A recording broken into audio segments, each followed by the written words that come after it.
Bonjour à toutes et à tous. Aujourd'hui, dans la politique, Donald Trump a été invité au Mexique pour Claudia Sheinbaum. Comme cela a été annoncé après une rencontre à Washington, cette visite, s'il est accepté, sera considérée comme un geste plus conciliant, que s'est positionné précédent à cause des tensions passées et dans l'espoir d'une amélioration des relations politiques. Sur le plan sportif, la Coupe du Monde 2026 sera organisée pour le Canada, le Mexique et les États-Unis. A été présentée comme une tournée plus basse que n'importe quelle édition précédente, puisque un total inédit de 48 équipes a été prévu. Il est souligné que cet événement créerait une mobilisation continentale sans précédent. Si l'affluence est aussi forte qu'annoncé, des millions de supporters pourraient être réunis, ce qui entraînerait d'importants retombées culturelles. Rien indique que cette dynamique ne produirait pas d'impact profond sur la popularisation de football dans la région. La visite d'Emmanuel Macron en Chine a été conclue sur un double message. D'un côté, l'unité face à la Russie a été siégée par le président, que la guerre en Ukraine entrait dans son quatrième hiver. Cependant, en coulisses, l'inquiétude était réelle. Selon la presse allemande, une méfiance envers Washington aurait été exprimée par Macron. Il craint que l'Europe soit plus isolée par le passé si les États-Unis changent de stratégie. Pour finir, le président de se rendre à Genève. Là-bas, l'université de Gisborne a été visitée par le chef d'État. C'est un lieu symbolique, puisque Chengdu est jumelle avec Montpellier depuis 1980 ans. De nouveaux liens académiques ont été créés.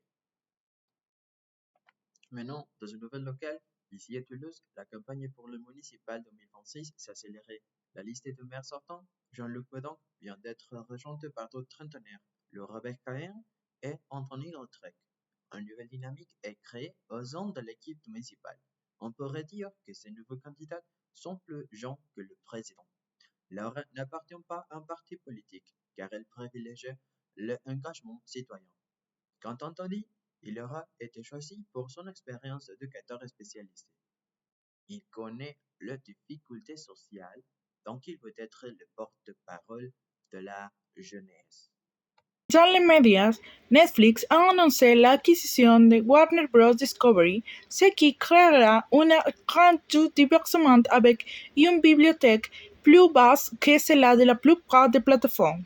Mais cette concentration pourrait réduire la diversité, car la concurrence serait diminuée et les productions indépendantes ne seront pas toujours favorisées. Dans le domaine culturel et social, une réforme de Louis Delors a été approuvée. Après plus de 24 heures de session, l'eau a été déclaré un bien social et culturel non monétisable, ce qui a créé un nouveau cadre juridique fondé sur la priorité du droit humain à l'eau. Si ces principes sont respectés, la qualité, l'accessibilité et la disponibilité devront être garanties avant tout Internet commercial.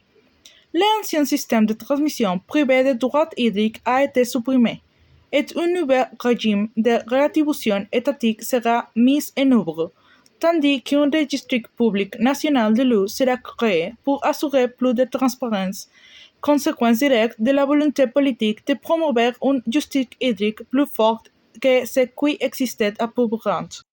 Et sur la guerre, devient un combat quand éclaté vendredi soir le long de la frontière de 2060 km entre le Pakistan et l'Afghanistan. Le fragile cessez-le-feu a été brisé car chaque camp accusait l'autre d'avoir initié la tir vers 22h30. Un dangereux zone de conflit a été créé près de la ville afghane de Spin-Boldak où deux obus de mortiers ont touché deux habitations. C'est une situation critique dont de nombreux résidents ont dû faire leur maison en pleine nuit. Selon un travailleur médical à Kandahar, 4 personnes auront été tuées et transférées à l'hôpital local, tandis que d'autres auront été blessées des deux côtés de la frontière. Le gouvernement pakistanais affirme que cette attaque n'a pas été provoquée par ses forces armées, qualifiant les tirs talibans d'injustifiés. Malheureusement, la tension d'aujourd'hui plus forte. Il y a 2 mois, date à laquelle la Qatar de la Turquie avant de négocier. En économie, un relèvement de 300% du salaire minimum a été approuvé, afin d'améliorer le pouvoir d'achat à condition que l'inflation ne dépasse pas cette hausse. Dans la zone frontalière nord, l'augmentation sera plus faible, 5%, adaptée aux besoins régionaux. Et c'est tout pour l'actualité de ce jour. Merci de votre fidélité. Excellente journée à tous.